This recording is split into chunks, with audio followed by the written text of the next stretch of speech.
Tidak hanya di Kalimantan, pemirsa, kebakaran hutan dan lahan juga terjadi di sejumlah titik di wilayah Nabire, Papua. Ya, TNI pun berupaya memadamkan api yang dengan cepat meluas. Kebakaran mulanya diperkirakan terjadi pada Jumat sore waktu setempat berdasarkan informasi dari warga sekitar. Kepulan asap menyelimuti sebagian wilayah kota Nabire dan juga mengganggu aktivitas warga. Pemadam kebakaran, TNI Angkatan Darat, BNPB, dan juga BPBD Provinsi Papua berupaya memadamkan api di lokasi kejadian. Sebanyak 70 personil TNI dari Yonif TP804 juga dikerahkan bersama dengan 2 unit truk tangki air menuju ke titik kebakaran terbesar di kawasan Jalan Poros, Kampung Waroki, Distrik Nabire Barat, Kabupaten Nabire, Papua Tengah. Kebakaran juga mulai mendekati bangunan sekolah. Bahkan kobaran api akhirnya mampu dipadamkan di lokasi tersebut, namun warga tetap diminta waspada karena karhutla masih berpotensi selama musim kemarau.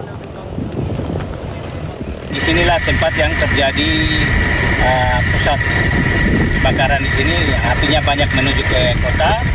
Di sepanjang kanan kiri jalan kita bisa saksikan kurang lebih sekitar 1 kilo kejadian kebakaran, termasuk di Waroki Jalan Bawah. Dan hari ini kami cukup tertolong dibantu, di mana dari Korem membantu kita dengan pasukan yang ada, Kodim, Yon PP 804. Terbakar selama 2 hari, titik api baru kembali muncul di Taman Nasional Waikambas, Lampung Timur, Lampung. Ya, kali ini api melahap lahan gambut yang berada di wilayah Desa Braja Luhur, Kecamatan Braja Selebah, Kabupaten Lampung Timur. Api dilaporkan muncul di titik baru pada hari Minggu pagi dan terus membesar dikarenakan kencangnya hembusan angin serta lahan yang juga didominasi oleh tanaman kering. Ratusan personel gabungan pun diterjunkan, kemudian proses pemadaman mengalami kesulitan lantaran lokasi yang sulit dijangkau dan harus menyeberangi sungai, sehingga mobil pemadam kebakaran tidak dapat masuk ke dalam lokasi.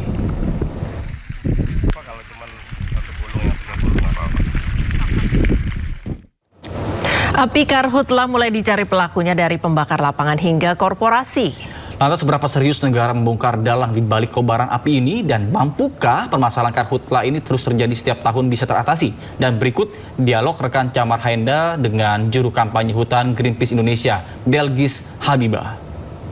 Baru saja diumumkan Polri soal penetapan 72 orang sebagai tersangka pembakar hutan. Nah, sejauh ini bagaimana tanggapan Anda soal penegakan hukum kasus karhutla?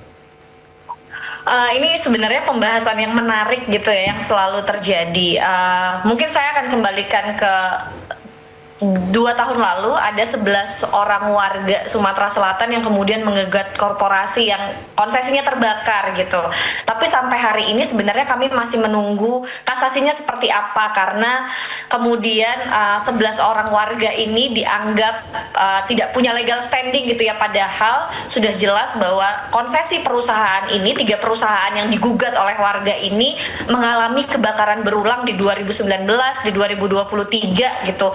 Bahkan di tahun ini pun ternyata konsesinya mengalami kebakaran lagi gitu. Jadi sebenarnya ini juga pertanyaan kepada negara gitu ya, bagaimana kemudian negara melakukan penegakan hukum yang jelas korporasi dan konsesinya mengalami kebakaran berulang gitu. Baik, di beberapa tanggapan netizen ya berkaitan dengan apa yang tadi sudah disampaikan, apakah Anda melihat ketimpangan hukum antara pelaku perorangan dengan korporasi? Ada indikasi bahwasanya tumpul untuk korporasi tapi tajam untuk pelaku perorangan.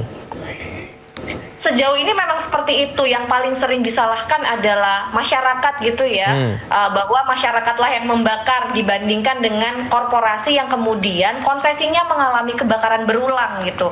Kayak misalkan kayak tadi gitu ya, dia udah terbakar di 2015, kemudian dapat sanksi denda gitu, belum dibayar atau bahkan sudah dibayar, kemudian di 2019 dan 2023 mengalami kebakaran berulang, tapi nggak ada penegakan hukum yang lebih lanjut dan bahkan sampai misalkan izin konsesinya tuh dievaluasi dan dicabut gitu. Itu juga sebenarnya adalah pertanyaan. Sedangkan kalau masyarakat, mereka kemudian dapat sanksi pidana yang cukup keras. Ya. Artinya sebenarnya proses penindakan hukumnya juga masih tumpul ketika masyarakat sangat cepat sekali prosesnya, tapi ketika korporasi prosesnya panjang dan berbelit begitu. Ancaman hukumannya 9 tahun penjara. Setiap musim karhutlah banyak pelaku di lapangan yang ditangkap, tapi rasa-rasanya sulit menetapkan tersangka dari pihak korporasi. Anda punya tanggapan terkait dengan hal ini?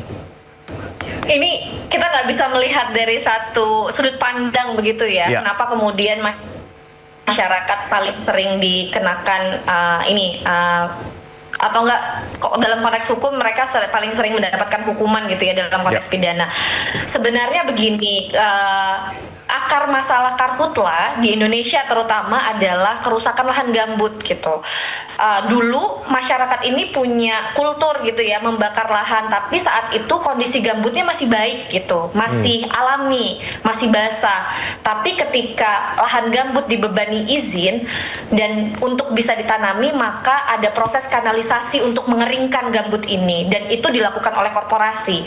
Gambut ini sebuah ekosistem yang utuh gitu, ketika dia dikeringkan di satu sisi maka dia akan kering secara keseluruhan, dan itu yang bisa melakukan hanya korporasi karena mereka melakukan kanalisasi besar-besaran. Pemirsa, Presiden Prabowo Subianto juga meminta aparat untuk menyelidiki dalang di balik kebakaran hutan dan lahan. Ya, 4 perusahaan diduga bertanggung jawab atas kebakaran yang terjadi di penjuru Kalimantan.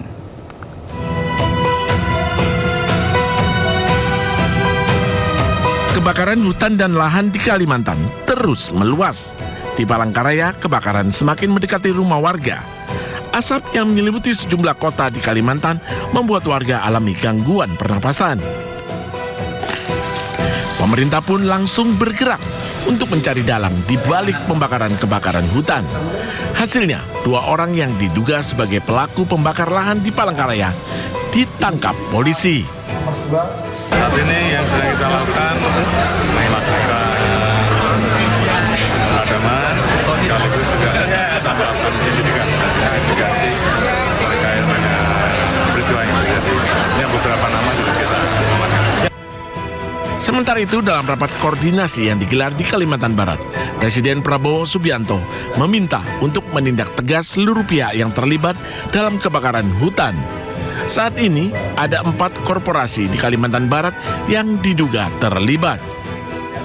Bila mana ditemukan ada tindak-tindak pidana yang memang melanggar dan menyebabkan terjadinya kebakaran, itu harus ditindak baik perorangan maupun korporasi-korporasi. Tadi dilaporkan ada 4 korporasi yang sedang dalam proses penyelidikannya. Nantinya, bila diputuskan bersalah, pemerintah akan mencabut izin perusahaan. Sementara bagi perorangan, sanksi pidana dengan maksimal 9 tahun penjara menanti pelaku pembakaran. Tim Liputan iNews melaporkan.